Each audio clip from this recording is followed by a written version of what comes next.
యేసుక్రీస్తు నామంలో అందరికీ వందనాలు.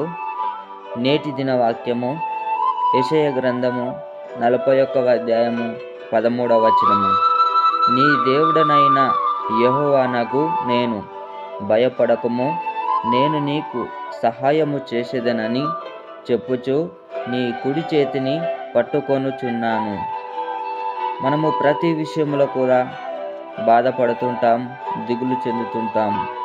కానీ దేవుడు భయపడకుడి, ప్రతి సమయంలో కూడా నేను మీ కుడి చేతిని పట్టుకొని ఉన్నాను, భయపడకుడి అని తెలియజేస్తున్నాడు.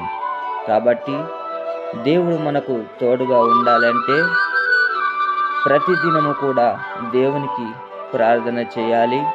ప్రతి సమయంలో కూడా దేవుడు మనకు తోడుగా ఉన్నాను, భయపడకుడి అని తెలియజేస్తున్నాడు. ఇట్టి కృప దేవుడు మిమ్ములను మీ కుటుంబాన్ని దీవించి ఆశీర్వదించబడునుగాక. ఆమెన్. లైక్ చేయండి, షేర్ చేయండి, సబ్స్క్రైబ్ చేయండి.